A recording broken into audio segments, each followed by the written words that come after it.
Good to evening to you all. everyone. Good How are evening. you all? I hope you're all well, and as usual, saying had a great Monday so far. Yep, and now we're going to give you a little bit more because you know what? We've got someone who touched on a subject was important to us, and that is about customer services. Yeah, and you know when she spoke to me first, I thought that's the subject that we need to deal with. We all got stories, and I'm sure we're going to recite a few. But the important thing is tonight we're going to talk to someone who has specialized, yeah, and has researched, and is a very big in the international scene in terms of business consultancy. So, without further ado, we give you Miss Yvonne Witter. And hello, Yvonne. How are you? Hi, Good evening, Yvonne. How are you, my dear? You're I'm okay. well, thank you. I'm well. Lovely to have you on with us. And I think I need to do the introductions properly. Yes, Yvonne I Witter think you do. is an international award-winning business consultant, right? A writer, an author of developing community services, right? Customer services, not community services. No, customer services. Yeah, in the Black-owned business, an international programs manager. Now, this is somebody who also supports businesses in terms of enterprise. So we can talk about that because there's a lot to talk about, but we can start with hello, Yvonne, and who are you? Me, I'm just Yvonne. I'm a Londoner. My heritage is Jamaican, and I'm very Jamaican in terms of my food and my culture. And I also see myself as a Pan-Africanist, you know. Yeah. So essentially, for the past 20, I've worked in community development for 10 years prior to working 20 years in enterprise development and entrepreneurship. So I suppose my passion is about our community having self-determination, and the way I work with that particular, as my contribution to our struggles, if you like, is enabling people to run successful businesses. You know, people can be independent. So that's my contribution to the struggle. And how have you found that in terms of what your experiences are and the realities of how business operates from that angle? I set up a limited company back in 2003 because before that I was managing a couple of large enterprise projects funded up $750,000, $250,000 by the Learning and Skills Council, and I was delivering programs across South London, basically South African boroughs, prior to setting up my own company. And when I was working with these partner agencies like Business Link and Chambers of Commerce and various agencies, I found that the attitude towards Black people wasn't good. I found that when I spoke to the banks, you know, I'd meet people who had remortgaged their houses, you know, they had loans, and they wanted to manufacture food for in the West African community down in South London, in Peckham and places like that. And the banks would turn to me and say, well, who's going to eat that? And I'm like, what's it to do with you? Who's going to eat that? Something to do with you. The person's put their energy, and even though this particular client had at least 50 grand of his own money invested, the bank still wouldn't give him whatever top up he needed, because as far as they were concerned, they didn't understand the food. I mean, there's another Jamaican heritage guy was in Croydon at the time. I've forgotten his name now. Did the most brilliant chocolate. I think his chocolate's in Harrods and everywhere, and they wouldn't top him up. Why? You know, support him. The banks were horrendous. I mean, apparently they're not much better now, but they were horrendous. Yes. And I've come across them face to face, telling me garbage about people who've got good business, good credit. There's nothing wrong with them. They're just racist and prejudiced. And I thought to myself, I thought to myself, no, I've got to do something to try and redress this in terms of giving advice. The other problem we had in the UK at the time, back in 2000s and in the 90s, was that if you hadn't been trading in this country for 3 years or more, you weren't seen as a business that could stand up on your own 2 feet. So you weren't.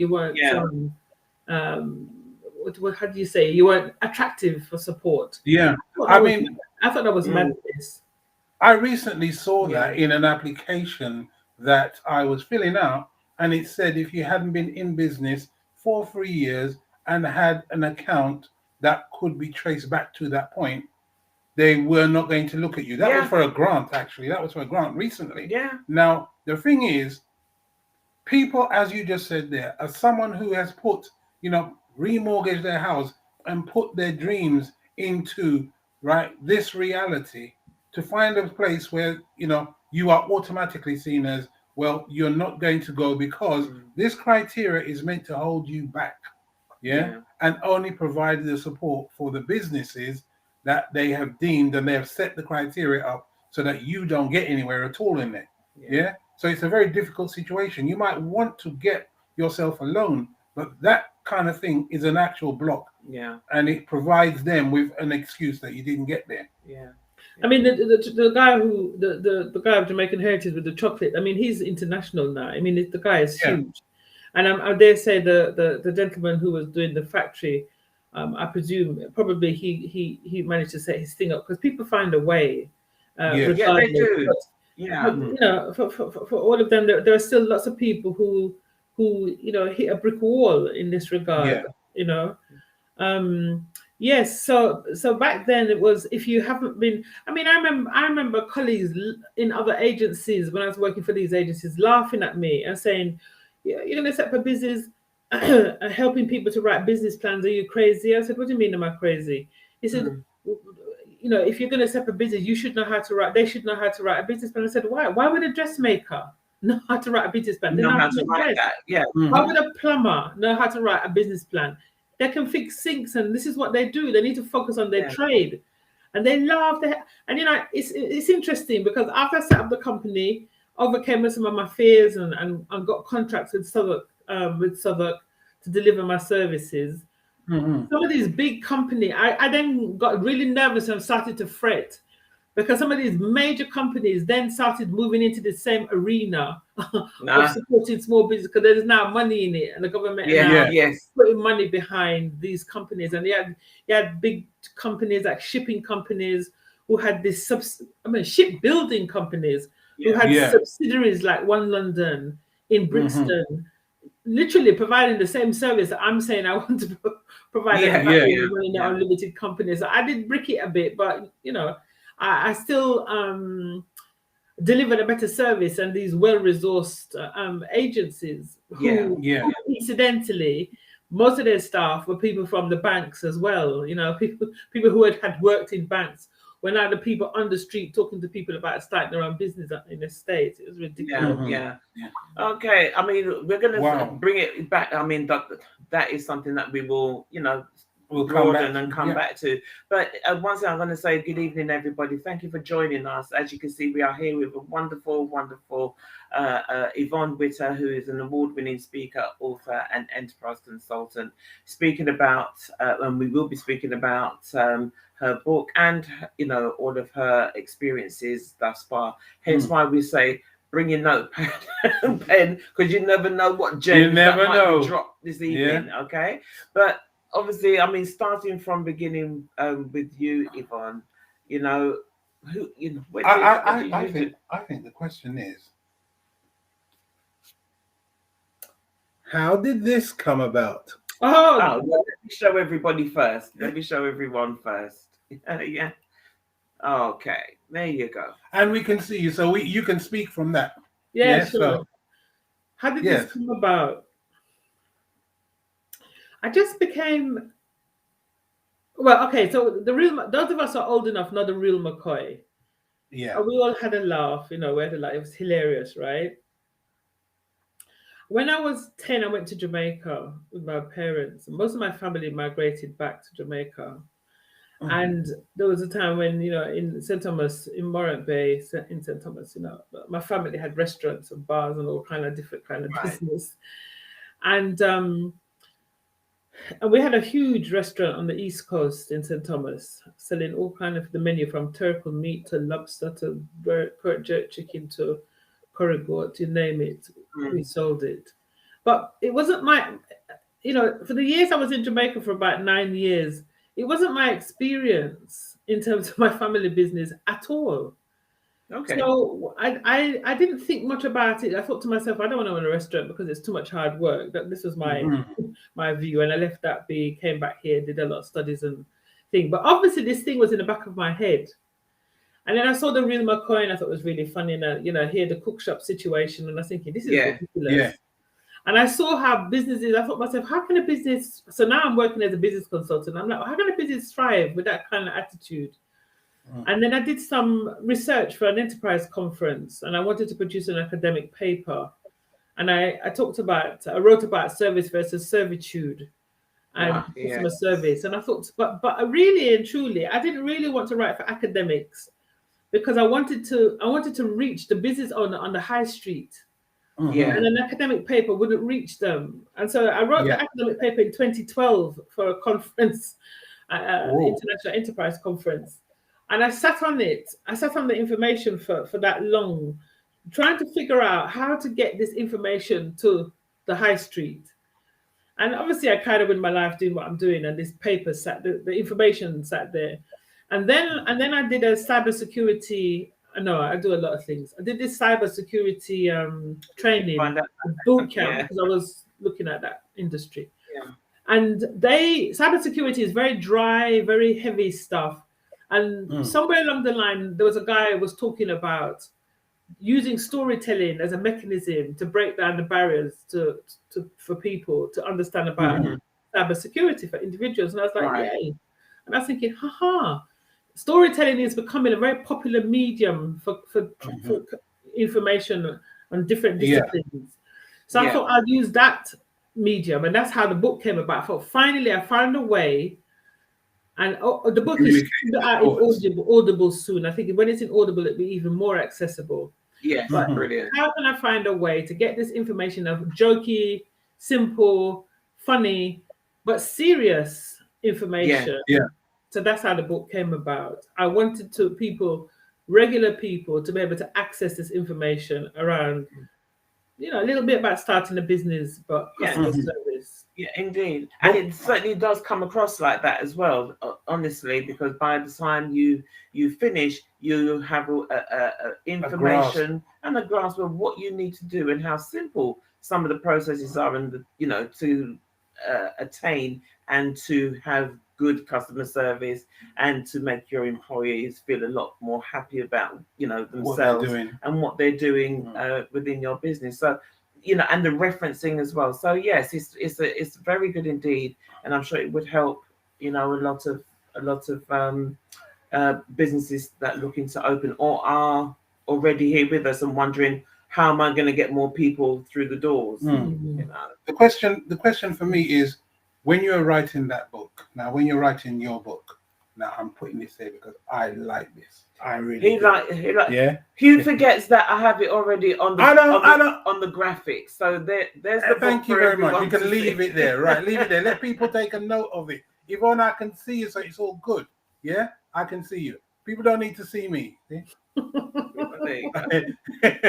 Now, what I was going to ask is, in writing this book, you kind of stumbled on, or maybe not even stumbled, but you came across the path in which, as you rightly say, people can get the influence and get the understanding of what it is to run a business. And you're taking it from a different angle, because the person, Paul, is actually looking at how to run a business. And in the barbershop, he's actually talking to members of the community. And we've forgotten, because you've implied that writing and getting people to know each other through the writing through storytelling is an important thing. And that's what happens in the barbershop, because we're all telling stories, we're all trying to keep that link going. And he has got a group of people in the barbershop with different levels of knowledge that he's actually learning from to make his decisions. So it's really a good thing, because in essence, this book is referencing people needing to communicate to actually get the understanding of where they are in business, what experience they've had, as you've just referenced there, two people going to go get a loan and they can't get it no matter what has happened, right? and it's not because of their lack of ambition or their commitment, or the whole spiel about them wanting to do this business because they can see something good. It's about the processes that's put in front of them, the blocks. So I really do appreciate this story, and I think that we'll be posting this on a regular basis for people to actually read it and come to understand. But it's also part one of a 6-book series. Yeah, Cracking the Nut. Is that happening, or what's happening with that? I want to create. Sometimes the best will in the world and best intentions you get derailed, but the idea is to write a series of books which crack a nut. Yeah. The first nut is customer service, and I think I might do another one on customer service because I think I want to look at solutions. A book which addresses more solutions than anything else around creating a good customer experience. But there are many, many topics that we can crack a nut on when it comes to our community. Yeah. Okay. So, that's the general idea. That's good. So I think if we bring it back a little bit, I want to know a bit more about you, because obviously we've got up there that you are an award-winning speaker. So tell us about your history, your history, and how that came about, how you became a speaker, what made you want to be a public speaker as such. I think a lot of things for me just happened. I didn't sort of sit down and say I want to be a public speaker. I think I qualified as a trainer, and in setting up my company, my limited company, in 2003, as a trainer, I ran workshops, and I also worked with other consultants to run in their speciality, because I'm not a specialist on everything. I'm what's called a generic advisor, and then through my work, I get invited to speak, and I've always been invited to speak on various things in various different places, and so it's kind of developed generically, if you like. I think with people, as long as you're willing to put yourself out there and take the risk, and allow yourself to be seen, then you put yourself in a position where you may be invited to do things, and then you have the choice whether to say yes or no. Yeah. So that's how. Or maybe later, defer for later. And then my award, my first major award came from Southwark Council. I was very surprised to receive it I received it at the Tate Modern, and I was surprised because I didn't realize when the thing dropped and they talked about my work, I didn't realize that people even knew that I did work in Africa. I had no idea that people knew that. And when I read the stuff in the nomination, I was quite surprised. I was quite surprised, taken aback. I shed a tear. I've received awards from other people, but I think that was my first major award, and I really was moved because I didn't realize people acknowledged or saw saw your value and what you were able to contribute. Yeah, because I'm just doing my thing, which is doing your thing and supporting. So what's the work that you're doing at the moment in or have been doing in Africa? So I've worked in about 5 different countries, and I'm one of these people who tend to stick to what I do. So I'm kind of old school. I don't believe in this 5 different businesses, and because I believe in becoming an expert. And my ambition in life is to be an expert, a global expert in my field. So I don't believe in doing 15 different businesses or whatever people say they do. I don't get it, because I don't know how you can build expertise if you're doing 5 things. Running one business is so hard. So in Africa, I do the same thing. It's capacity building, and so somebody might hire me, my services to go out and do stuff. I'm a patron of a charity that I helped set up in Ghana, which provides education to street children. Okay. And sometimes I go out as a volunteer, and I might take a friend with me to do work with them. And sometimes when I can, I make a financial contribution. But that organization has gone from strength to strength. I mean, the director. Well, what's the name of the organization? It's Street Children Foundation. Okay. Street Children Foundation, SEF, Street Children Education Foundation, SCEF. Yeah. And they're in I think they moved, but they're in a fishing village in Ghana, and the name will come back to me in a minute. Yeah. Okay. All right. But yes, I'm very proud of that. I've worked in Malawi. I really loved working in Malawi. Yeah. I was working with a consultancy in Malawi teaching. I used to teach business consultants. I run this Chartered Management Institute course. Used to mark papers. I don't do it anymore. And I used to teach on that course. So, and when I was in Malawi, I was mentoring and teaching Wow. young people to become consultants. So I've also trained people to be consultants. Yeah. And how long were you out there for? Or do you? Not long. My dream was always to get a big long assignment in an African country and never come back, but it never happened. All my assignments were like they were all. And I mean, you know, you make your own plans, you have your own dreams, and then the universe has its own ideas for you. But my dream was to have a big ass contract in an African country, not big as in money big, but long. Yes. And long period, 18 months. Establish yourself. I'm just so in the culture that I don't come back, but it never happened. And so I was not yet. I'm too old now, I think. But no, you're never too old. AJ, I say that as a throwaway. But 3 month contracts, you know. Okay. They're quite intense. And 3 months can feel like a very long time. And it's nice to get embedded in the culture and the food. I like food, and seeing the place, and because I always eat local food when I'm overseas. I always eat. Is that your Jamaican trait to always eat local? Yeah, good food everywhere. I mean, lunchtime in Malawi, I went to where the woman come with the stuff in the car park and set up a thing. Everybody's queuing. Yeah, I'm there. That's the queue I'm in. Yes. Right. Yeah. Okay. And have you found food is just like Jamaican food? Honestly, Malawi, very, very, very similar cooking. Very similar. Yeah. Okay. All right. Where they season the meat, everything. Oh my God, the food. Is it that? Well, I would say that. Yeah. You know what? Jesus. So the next book is the cooking one. No. The next book is a cooking one. Cooking book. You know something? I shouldn't put it past me to write a book on cooking. You know, I love food so much. Honestly, you know what? I worked in Far East. I worked in Myanmar twice. Oh wow! And went there to work with the British Council, and then they invited me back to again training consultants, training them around social enterprise, them doing the same Chartered Management Institute, course. Yeah. Some of them, I think. Yes, they did do it there, didn't they? Yes. And so mentoring them. So taking them out to see clients and teaching them how to manage the client relationship as a consultant. Cool. So as a consultant, in terms of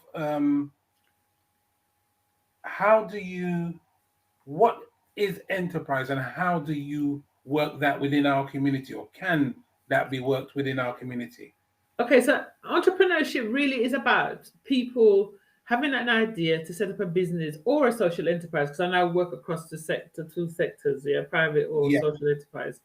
I'm not so much, I mean, I don't have anything against money. I like money like everybody else does, but I'm not so much keen on the person who wants to become a millionaire. I'm probably not the best person for them to see. Mm-hmm. But I'm very, very keen on people who want to create a solution to problems, or situations. Because welcome to Black Business Recommendation then. Yeah. Welcome to Black Business Recommendation. Yes. Because I believe that if you have a good business proposition, or you're solving a problem, or you're really creating something easier for people, then the money will follow. I mean, it's inevitable that the money will follow if you're any good at all. But some people want to put the cart before the horse, and then those types of people to end up exploiting other people, teething other people's ideas, not working with integrity, because their main focus is the money. It's not about the grab. Anything else. It's just about the money. Yeah, so I'm not the best person for them to approach. Right. So I'm keen on supporting small, and there are lots of businesses I've worked with who are still going. There's a black florist in South Norwood. She was in the papers not so long ago. She's still going. I wrote her a little business plan for NatWest when she was setting up. There's another Asian woman down in Croydon. What's got the name of her business? She's still going. There's, so there's a few people that I've worked with who are still going 15, 20 years later. Down the line. Wow. Excellent. Yeah, that's what we want. So would you say that in terms of the community, in terms of enterprise, would you be interested in working with the community in terms of a larger enterprise? Because I've always thought that we should have something of a large building where we have many businesses within, and working within that kind of enterprise. Would that be an area that you'd be interested in looking at? I believe that the only way forward for our community is, I think we must build wealth. We have no choice but to build wealth so that we can earn the respect that we require. And one of the things that will enable us to do that is if we are able to support each other. And we because of our, I think it's because of our pathology, our history and stuff, we struggle to trust each other. We struggle to support each other. We struggle to buy black. It's very important, that if we're going to buy something, we look first to see if we can find a black supplier. And we look hard. And of course, we get bitten. I've been bitten, But what do? You have to continue. But it's like, I do everything by recommendation. If I want anything done, the first thing I do, I would phone somebody. I don't know well. I might just put a post up. I wanted to find someone to lock my hair because I was doing it myself over COVID. And what I do is I put a message out to 4 or 5 people. I need a loctician, the sister locks, and I wait for a referral. Anything I need done, I just put it out there. And I wait for referral. Somebody must know a builder, somebody must know electrician, somebody must know a plumber. Well, of course. And that is, what, due diligence, isn't it? You do your due diligence after that, and you check them out, and then you. And that is the purpose of Black Business Recommendation, which is, call and response. That is the main thing. It's call and response. Get someone who knows. Yeah, and once you do that, that's where we move forward. Yeah, and I think that's so important because, as you say, a lot of people are there who have got a skill, but we need to tap into that and not just automatically just think, oh, let me go to the big supermarket, for what I need, because that is true. The small shops are there, the small businesses are there. I've been explaining to people for years that you can't walk past a black owned shop and say the planting too brown, you're going to buy it from the other person, because the black person, the black man or woman, the person they bought their planting from probably sold it to them dearer than the person you're going to buy. Yeah. And they're probably paying higher rent anyway for where they are. Yeah, and if you don't, the longer you leave the planting and you don't buy it, the darker it gets. Not true? Yeah. And why are we so hell bent on saving 2 cents or 2 pence or whatever, a pound? I don't care if it's a pound, to send somebody else's children to private school. And when I say send somebody else's children to private school, I'm not joking. I've been on leadership programs in the House of Commons, thanks to my mentor. And I sat beside a guy who told me that his father loves the West Indian people there because they used to come and buy from him every Saturday morning in Brixton.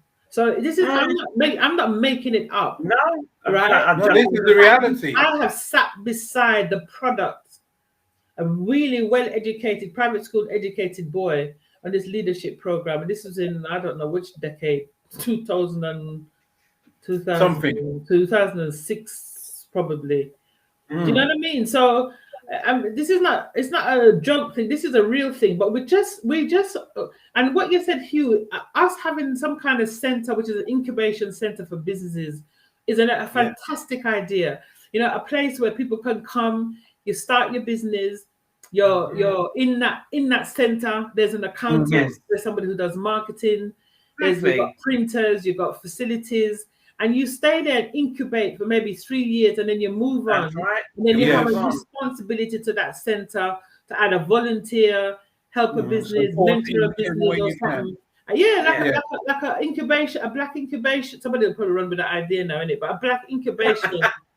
But that would help us all if many people run with it. Exactly. I mean, I think it's really, really necessary because we need to support each other. We don't need all this one little business here. This country is one of the easiest countries in the world to set up a business. It's 30-something pounds. Yeah. Within a minute, you can have a company registered. And everybody runs a separate. I'm a director of a business. I'm a director of what? I'm a director. I'm a director. Of what? Of what? Come on, stop it. Yeah. We need to work together. And an incubation center would be a solution to that foolishness that's going on right now, where half of the battle they're a director. Director of what? I hear you. So you know what? I'm going to lead on from that, right? So in what you're saying there, we don't know why we're going next door to go and get planting for 2p less or whatever it is. But doesn't it bring some of it back to, I'm going to bring things back to the customer service side of it.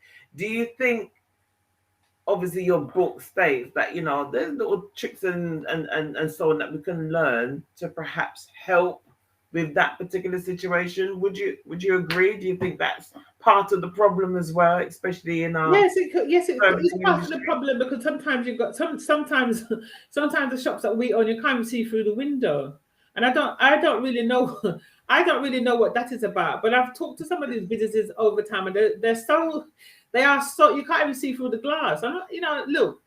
But if you're in my position at the time when I'm talking to small business, they are so frustrated. They feel so fed up that there's all sorts going on, right? Because for us in this country, there's always all sorts going on. Let's face it. Yeah, there's always something. Yeah, right. So that is our reality. But if you're in business, unfortunately, you've got to somehow get past all of that to clean your window. Your window to be clean. You need to display your produce.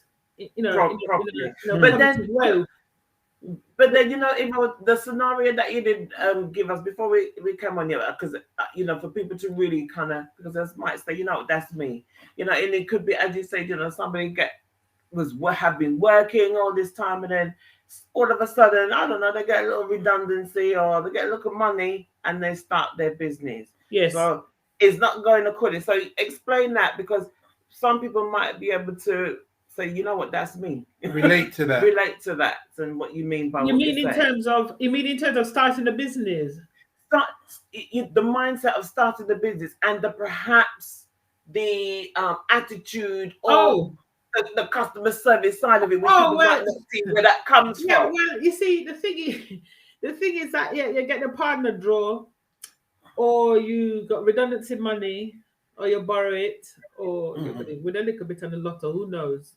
And or your pension, or you got insurance, and you decide you're going to start a business.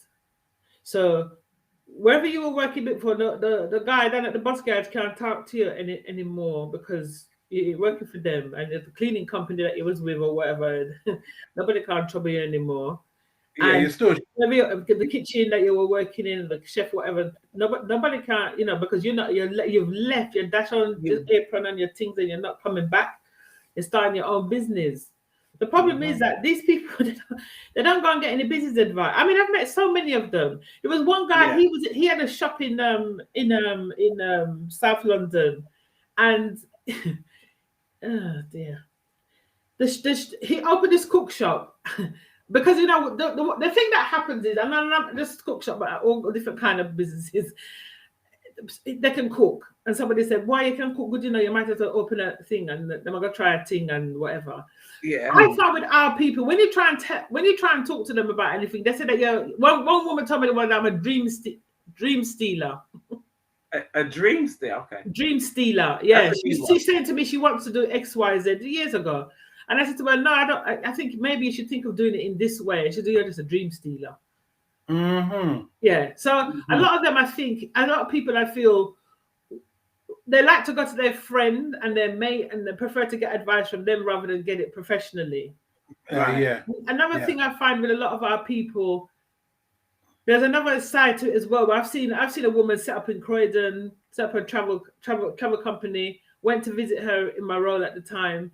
I had a contract with Croydon, and her business is coming along, whatever. Next time I saw her again, she was telling me how she saw somebody else, and she decided to take advice from this guy. He drove a nice BMW, I love his suit on. I don't think I'm not sure I was even driving in them days. Yeah, and so they like to shiny, respond to the big shiny. long Eve and the Gucci something them and the Versace sitting them. They like to respond to that kind of thing when it comes in, even they haven't got no sense. Mm-hmm. Right. You know, we're kind of driven by that, or we take no advice at all. Right. Yeah, and that is the worst part of it, because that contributes them. Because then you're starting a business and you've only got the idea. Because, as you know, one of the things about that situation in terms of you cook good is that the cooking part is just the beginning, because you have to do all the other part to make sure the business can run and has favorable returns. Now, if you don't know nothing more than to cook the food and you don't know how to, check with the prices, make sure that whatever you sell, I watched a program where a man cooked and he done a sauce. Yeah. And he put the ladle in, measured, a certain amount in the ladle, and then said, right, in this little cup here, this represents, £3. So based on what I've done, I've got 2 or 3 or 20 liters. This is how much I should be making. They don't do any of that. I mean, batch. Most of them don't do any of that. You need to know. Someone's put something in about good customers because it's black-owned customers. I hear this a lot about people wanting things for free from businesses, and I think and expect everything at discount or drag paying for the services for over a year and not paying at all. Yeah. That is as bad as the joiner who took my £400 and never came and did the job and then claimed that I had attitude. I think how we set up I've come across a lot of people who believe they set up a business and they think their cousin, sister, auntie, uncle, brother, nephew is supposed to buy from them. You don't have a business. You're supposed to start one business, so you're meant to. Business. And then they're vexed as well because cousin Mary, Susie, uncle Jim turn up again and never turn up and never or they maybe come once. Okay. You haven't got a business. You have not got a business. It's got nothing to do with family or friend. So I don't even know why you're trying to sell to them in the first place.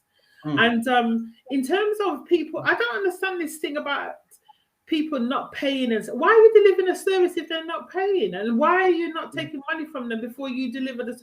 I think, let me tell you something about business. When you start, if you're serious about running a business, the first thing that happens is you lose a whole heap of people. Friends, them. Because it's such a discipline and it's such a way of being and a way of conducting yourself that people will just not want to be your friend anymore. And it doesn't matter because you don't need those people around you. It's very simple. It's like watching soap operas. Where are you going to get time to watch soap opera and run a business? And if you've got a family, you've got your house to clean and you've got a husband or you've got do you know what I mean? Yeah. Where do you get time? A lot of things have to change. You have to be prepared to make changes in your life. And you don't give trust. You can have a mate's rate. You can have a rate where you say this is, and people may not like it, and people may be vexed, but you have to suck it and look for your customers because those are not your customers. And if you're going to be giving people things, as the person on here is saying, if you're going to give people things or give them products, but they haven't paid your deposit or anything, they're more fool you in it. Well, this is, and do you think that is exactly the conflict? Because people are thinking, okay, well, yes, I'm in business. I've told my, auntie, cousin, all the family that I'm going into business. But you know what? I still need to be seen by them so that, they can still think that I'm doing this and I'm still in here. Because as you quite rightly said, you have to pick. If you are in business, you ain't got time to be going party. You ain't got time half the time. There isn't.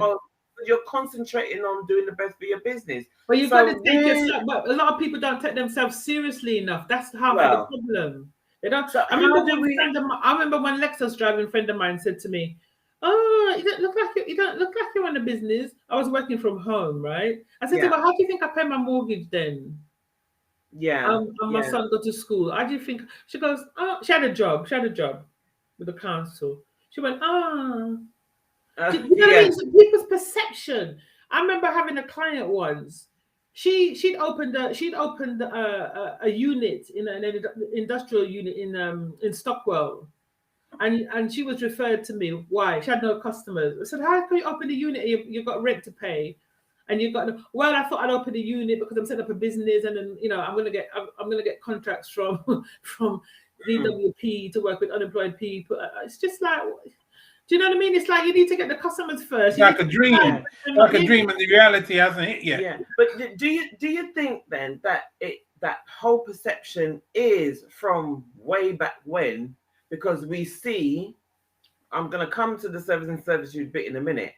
Because we see or we think that being in business means that you're driving the big car, you're living in the big house. That's business. Like that's business. That's what like the bling. Like the bling. Being in business is the bling thing, and not realizing the reality of what. First of all, when you're in business, the first money you make for the first 3 years, they belong to you. It belongs to the business. You might as well reinvest it. Mm-hmm. And if for the first year, you shouldn't think about buying anything new, no new clothes, no new. And you're supposed to get rid of all your debt before you start. You not start a business with debt. Yeah. You get rid of, you pay for your credit if you use them. You pay for your credit cards. You pay off as much of your debts as possible before you start your business. And you do when you make money. And you're walking down the street and you see some new shooter. No, it's not your money. It's not your money to spend. It's not your money to spend for about 3 years. Yeah. Mm-hmm. Yeah. You're supposed to be reinvesting. Get yourself a better laptop. Get yourself a nice printer. Get yourself a decent chair to sit on every day because you're back. Invest in good office equipment, whatever it is. If you're a plumber, invest in good equipment. If you're a dressmaker, buy yourself the wickedest sewing machine. Yes. Get yourself sorted. So that you can deliver your service. Yes, you can deliver yourself. Get a decent accountant. Get a decent bookkeeper. Yeah. If you're not good at social media, get somebody to manage your social media. Invest back in for the first 3 years. The money don't belong to you. It's not your money. Yeah. You pay your salary out of your business. You pay yourself, but it's not for you to. A lot of people, the first 6 months, the minute they sell something, they want to buy something. They want to buy the nicest car. No, take the boss. To show that they're in business. But you know what? Somebody here has just written here. One of our members. I'm a career coach. So used to take a deposit, then arrange a payment plan. I admit I was naive. Have changed the model, so they've changed. You know what I mean? So you have to. But you have to. We all live, we grow, we make mistakes, and but sometimes we can avoid some of the mistakes if we just networked, talk to people, find out a bit more before. But business is all about we learn from our mistakes and we learn from other businesses. So that is all part and parcel to solve it. Yeah. So that is all part and parcel of the whole roundedness of the customer service, because the mindset is saying, well, I've got the big car, I'm in business now, I'm the director of my company, I've got the big car. So that means anybody that come into my shop or, in my business, I don't need to. They have to humble to me, which is the wrong mindset. It's my shop. This is unfortunate because we've been, in jobs where we're not treated, we're not respected. Yeah. And we feel that finally we've got our own business. So we don't business. We lose our humility. We don't treat our staff nice because we're not used to being treated nice in the workplace. So in turn, we then become abusive to the people that work for us. Right. We don't pay them. I've been into cook shops when I was doing my research, because I did also field research when I was writing my paper. I've been into cook shop and asked a woman, I said, what's wrong with you? What happened to you today? She said she's hungry. We say, you mean hungry? No, if I food in the shop, you say you're hungry. And I said, can't you just get something? He said, last time I have to eat when the boss man says. So I said to her, can I eat something? And she pointed to the camera. Oh gosh. So when we go into these shops, we have to have a bit of compassion as customers, because we don't know what these people working behind the counter are going through. Yeah. You understand? Yeah. But I appeal to the so-called business owners to understand that without money, you don't have a business. And the only way you get money is from customers. And you can put some vulnerable woman on the front in your shop who maybe her papers not so right, and maybe she have a little bit of problem, and you think you're help her out. You're not helping her out at all. You're helping out yourself, right? But you think you're doing somebody a favor by giving them a job. You're not doing nobody a favor, right? And you need to these business owners I'm talking to, you need to understand that you need to treat people nice, because the minute you leave and go through the door, that person who is miserable will not be encouraging customers or doing any good for your business. Happy people on the counter create happy customers. Happy customers tell others. Happy customers come back. Now, the thing that keeps a lot of businesses going in our community is that where we go there because we want to get our hair done. We go there because we want the certain food, and there isn't competition where to get it. But here's the thing with the hair thing now. The British Hairdressing Association, however they're called, have made an announcement or regulation that all hairdressers being trained in the UK must learn to deal with Afro black hair. Whatever, right? So I ask you, and I saw on LinkedIn a lot of black women saying, "Oh, this is absolutely fantastic." And I was thinking to myself, and I wrote in the post, "How is it fantastic for black hairdressers?" You tell me no. But what is going to happen when these people are now doing our hair, and the black hairdressers are now in competition with these slick salons on the high street that have nice appointment systems and nice environment and marble floor. Nobody now talk over your head, eat food over your head. There's no food on it. The whole 9 yards.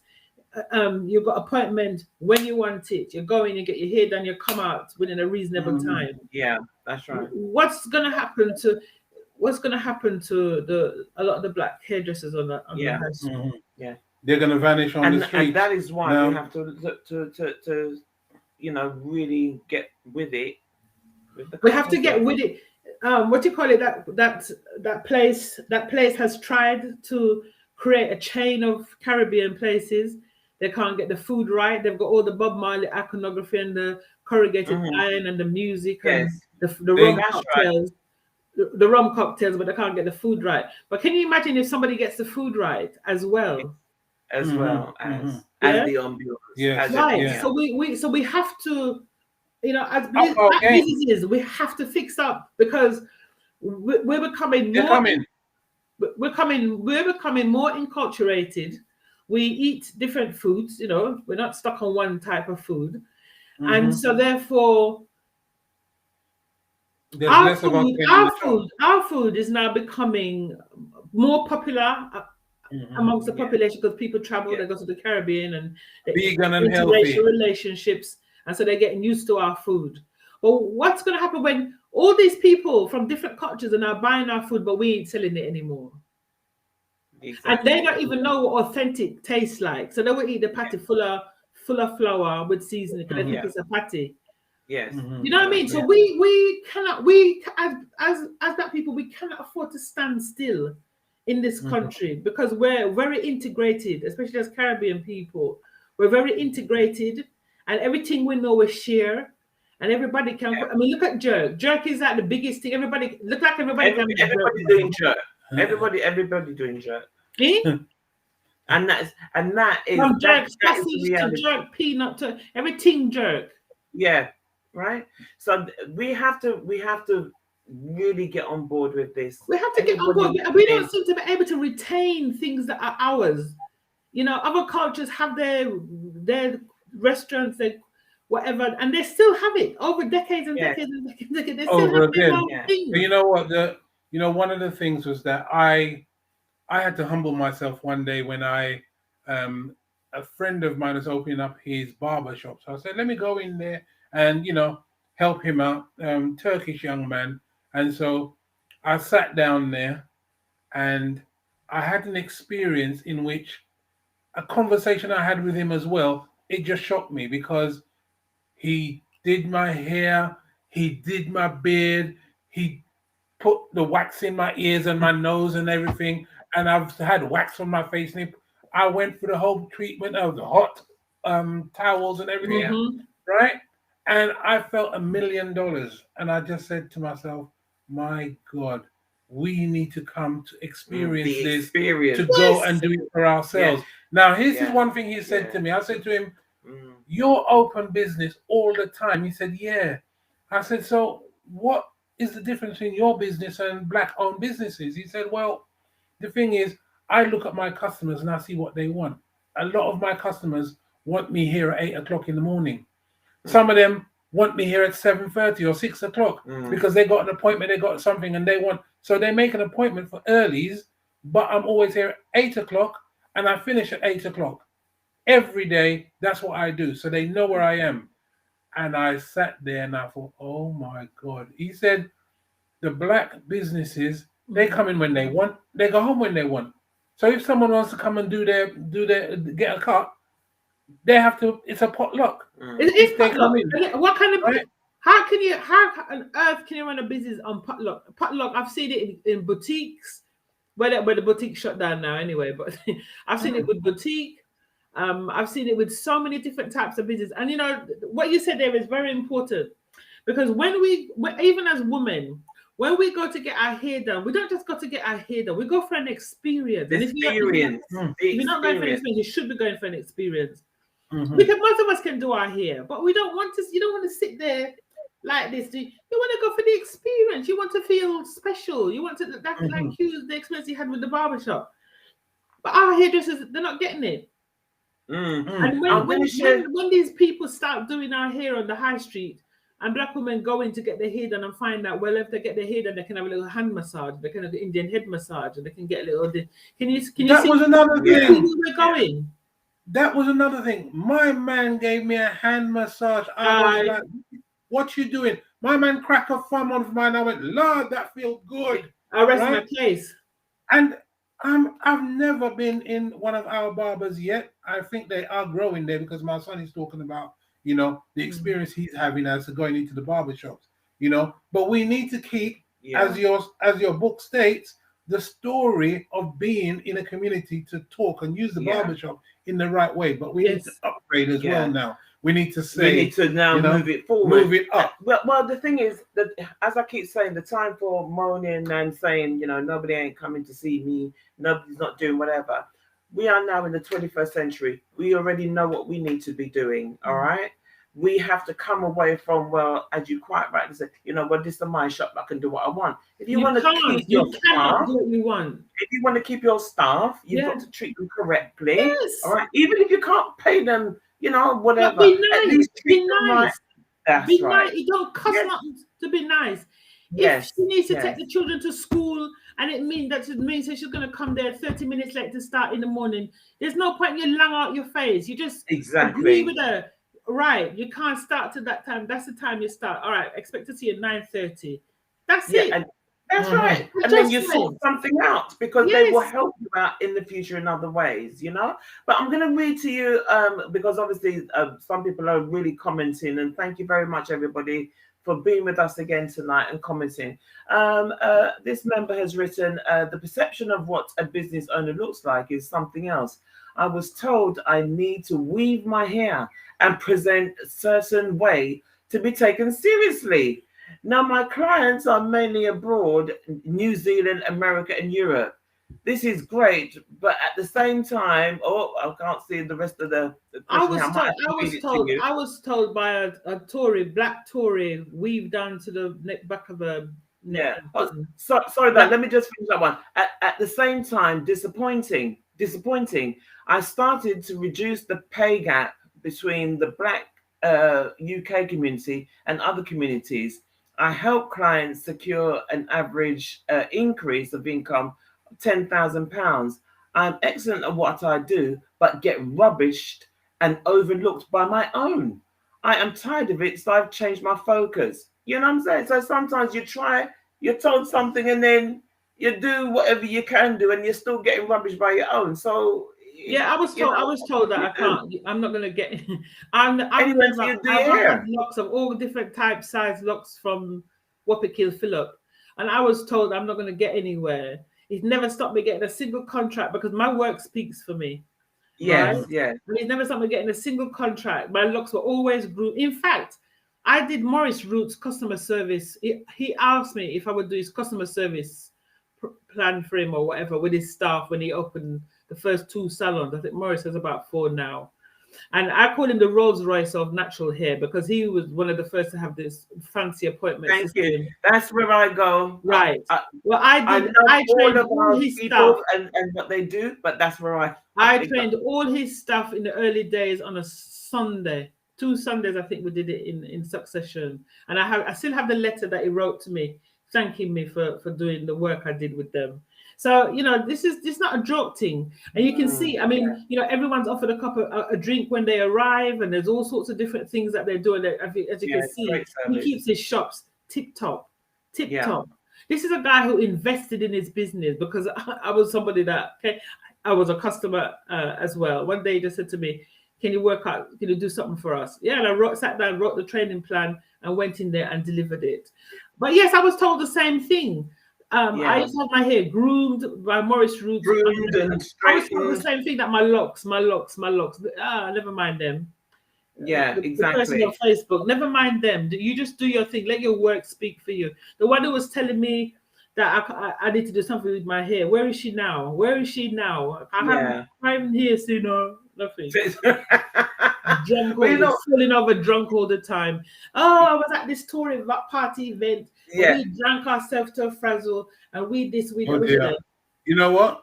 That kind of person we have no time for. Yeah. So I would say to you at the moment, in terms of training plan, yeah, what does that consist of? Because we're talking about, do you still do that? In terms of training a business about customer services, do you still do that? Well, I do it through other agencies, but I do plan to say, I mean, I'll come back to you, Hugh, because I do plan. I'm in talk with a woman at the moment who I've networked with. I've not met her personally, but that's how I work. I told you I work with referrals, and then I meet people, talk to them, and see if we can work together. I'm really into collaboration. And I am, like I tell you, I work more strategically. But this woman is very much seeped in the practicalities of developing a customer experience. Yeah. And I'm at the age and stage in my life where I'm happy to mentor somebody. I'm happy for people to support people coming up. Yeah. You know? Yeah. So I'm looking at supporting her to put something together, and that can be delivered around practicalities. So yes, watch this spot. We're going to do something. I like the sound of her. We've spoken to her a few times, and she was so humble and thing. And I said to her, look, you know, it doesn't matter. You know, I've been doing this thing for a long time. I'm not in the headspace to want to write something around customer service. You're in it.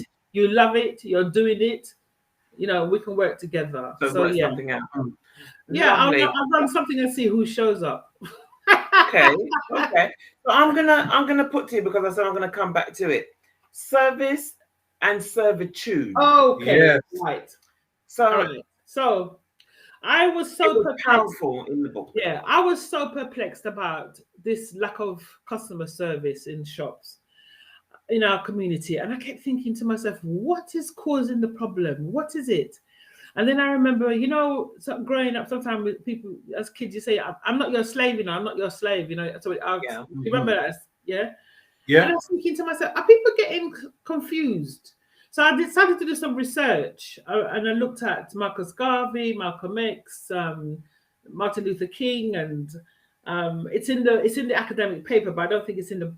It might be in the book actually referenced, but the fact that this whole issue of trust and stuff in their communities, and especially Marcus Garvey, and I just thought to myself, well, are people confused? You know, are we confusing service with servitude? Do we feel that when we're giving a service to somebody, we're somehow demeaning ourselves? Do we feel that we're less than because we've got to be responsive to what somebody else needs? And so that's what started me thinking and referencing service versus servitude, because we have to. I mean, you go into these shops with other cultures, and there's no. You look in their eyes, you can see the coldness in their eye. But they're performative because they want your money. They know the value of your money. Yes. And they're performative. And I believe that when they're rude, we shouldn't. I mean, I don't shop with them anyway if I can help it. I haven't been in one of their shops for yonks. I just don't. I don't. But you can see the coldness in their eyes if you look. It's not that there's no love there. It's all performative, but they understand the value of our money. Yes. So we could do so much more with a little love as well. Yes. Exactly. We just have to see every single person that walks into our business, every single person that contacts us as money. We just convert the human being into. I was looking for this loctician I told you, and somebody recommended somebody, and this woman sent me this thing about like online to book online. I was thinking, no, I need to talk to somebody.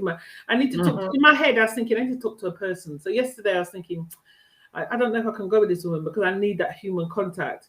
And this morning, my phone rang. I was the happiest person in the world. The woman actually phoned. She's got this system, but she realized that she needed to phone to speak to me. And we had a little conversation, and I booked. I paid £160 or whatever. I haven't even seen the woman yet. I paid them, yes, because sometimes we just, and I thought to myself, feel good. Nice one. Yes, because I thought I can't deal with this because I'm gonna have to find somebody else because I need a little bit more. I don't want to just book into a machine like talking to you. So that's what I'm talking about with customer service. You have to, once someone contacts you, you've got to see it through, because she would have lost me into business. I'm £160 down and I don't see this woman for about 7 days. But she would have lost me as a customer. Yeah, exactly. Values you and sees you. I'm not going to chase her. I'm too busy. I'm spending my money. Why do I need to chase you to get my hair done? Do you know what I mean? As it stands, she's £160 in her purse. I don't see her till a week's time. And all because she phoned me up and she talked to me and we had an arrangement. Black people need to understand. We have to understand that you do not have a business if you don't have customers, and we cannot take anybody for granted. Nobody. Okay. Yeah, absolute truth. My final one, because I know time is also a thing as well. It's been so amazing, the conversation. Is how do you find the training? Because you did touch on it. You have trained and you've been all over, you know what I mean, all over the world, international and everywhere. How do you see the difference in the uptake of training here in the UK with ourselves, as opposed to America, say for instance? What have you found? It's about the mindset, isn't it? Yeah. Okay. Don't breathe. Okay. It's a very. I feel like calling it outside and say, let's go around the corner and talk about this. We can't talk about this one. It's a very difficult situation, isn't it? I feel. Because I could go for coffee every single day of the week. People will invite me for coffee. And that's why I don't do one-to-one work as such anymore. Would you like to go? And then people I don't want to go for I don't want no more coffee. I've had enough coffee. I burnt out, got breast cancer. And I'm not joking, because people were inviting me for coffee and I had no boundaries. Okay? So no, I don't want no coffee. If you want my services, I've got 20 odd years experience and I'm educated as well. So you have to factor in the cost of my education as well. You have to pay for it. Yes. And so I'm not reliant on that work, and I don't really do that work anymore because I'm too old and I've done it. So, but people would invite me for a coffee. Now, when I was in America, people say to me, when I was in America and I was doing talks and stuff, they come up to me after and they say, how much does it cost? How much does it Wow. cost to have a consultation? In Britain, Yeah. in Britain, they say, can we go for a coffee? Yeah. So the whole Yeah, they go on mindset my is- website. You go on my Yeah. website. You see what I've done. I don't lie. You can check me Yeah. out. I can, you can go put my. Yeah. You can find anything you want about me in there. My limited company is closed. I work as a sole trader now. In fact, I work for an organization, to be honest.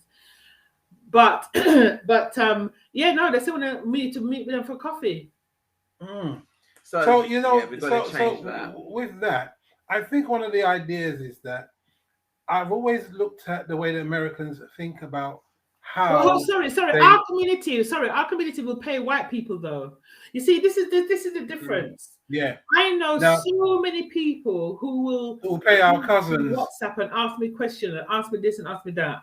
And then they go to a white person and pay money. And then they come back and say they saw somebody and the advice they got was so garbage and this happened and that happened and this happened and that happened. Yeah, that happens a lot. So that's when you charge them double. No, I don't. I don't charge them No. anything because they've paid a white. No, you don't understand. They pay white people. Yeah. The money and take you for coffee. Well, yes, they can't give them a coffee now, but they'll just send me a message.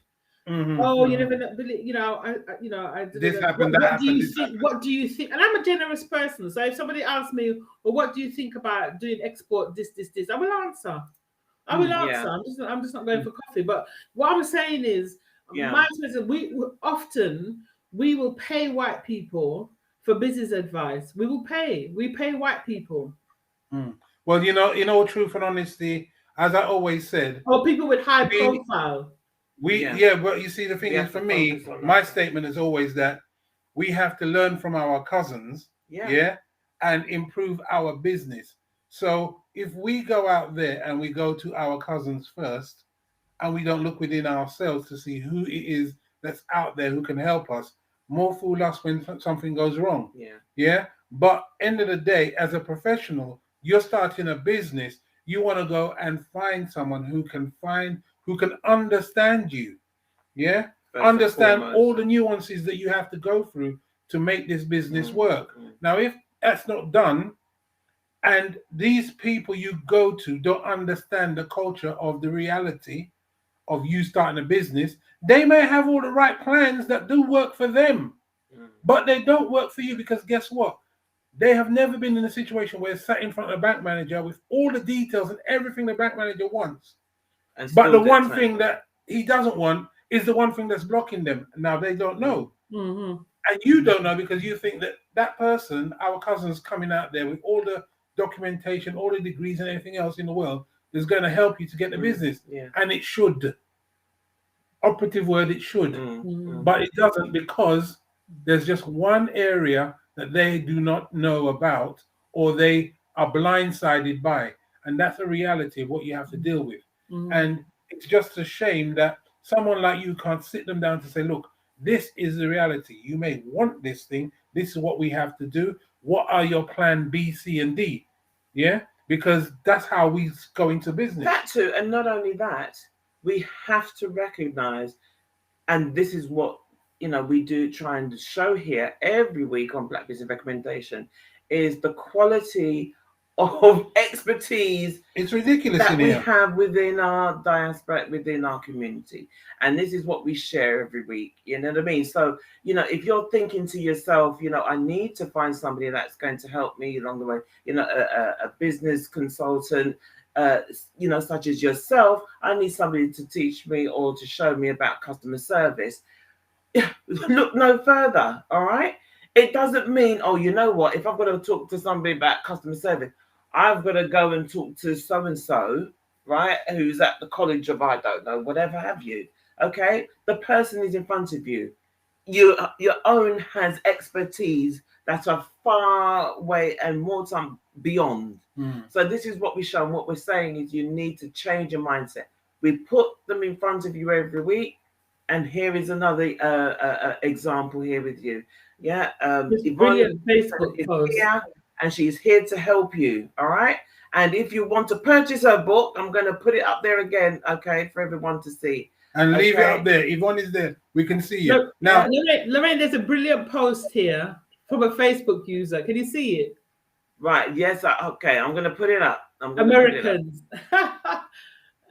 Yeah. This person. Oh, yes. I'll put this up. The last one. I'm going to put this one up. Thank you very much, everyone, for you sharing. may not see all of it. Okay. So you may not be able to see all of it. Americans, in my experience, invest in themselves. My word, how powerful. Like Black UK will go to white people who do not have lived experience of navigating a career in corporate.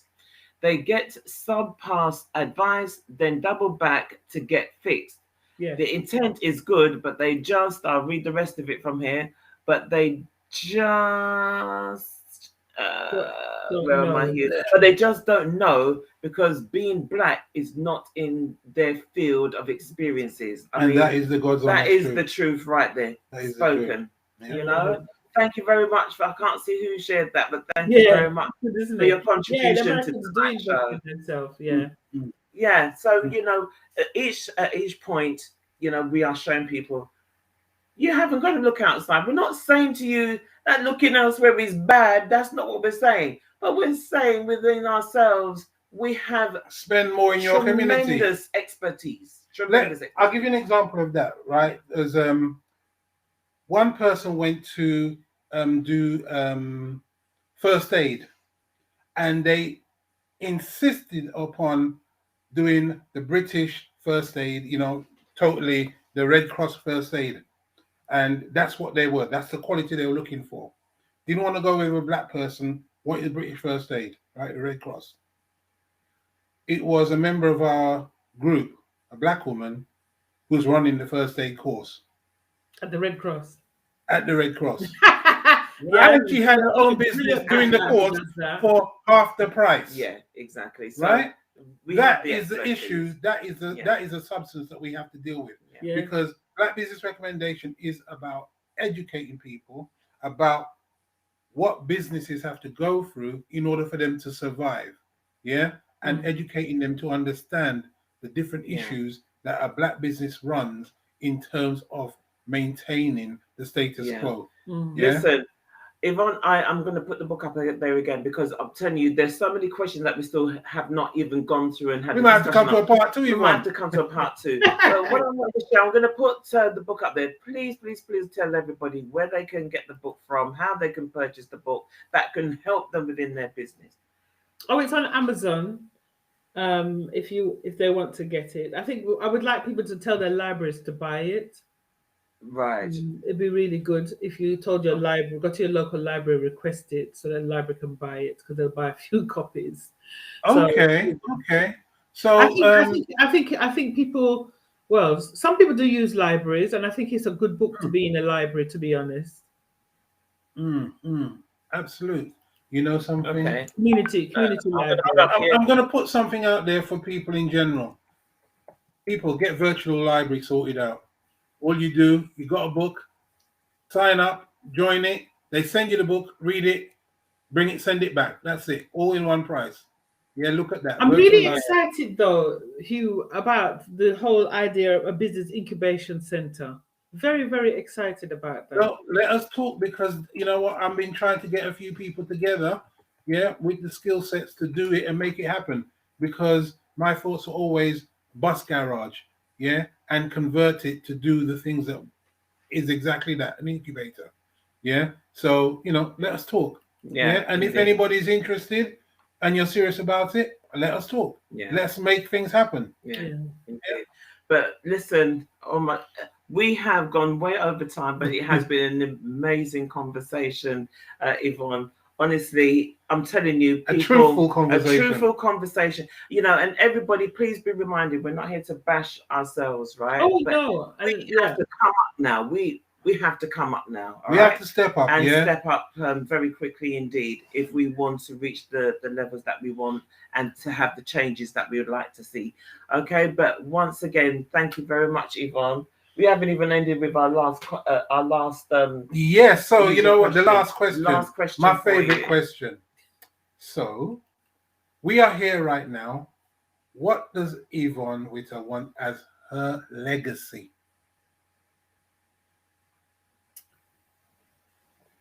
Got her. My legacy is that I want to leave my mark as somebody who was a champion of Black enterprise, because that's my purpose and that's my contribution to the struggle. Everyone has their own thing that they do, and I would consider myself to be an activist. I'm a Pan-Africanist, and but that is my contribution to our struggle. Yeah. Excellent. And a worthy one too. Worthy one. And a worthy one too, absolutely. Yeah. Thank you very much, Yvonne. Thank you so much, Yvonne. It's been a pleasure. And we're gonna have to call you for a part 2, trust me. We're not done yet. I just want to say that there are lots of very, very good Black businesses out there, and I don't want anybody to feel away, because that's not what this is about. I'm just passionately saying that we have to raise our game. We have to raise our game. Even if we're good, we have to be even better. Even better. And those of us who are not doing so well, you could do better. And when I say do better, you just look at your profits. Just think about it in terms of money.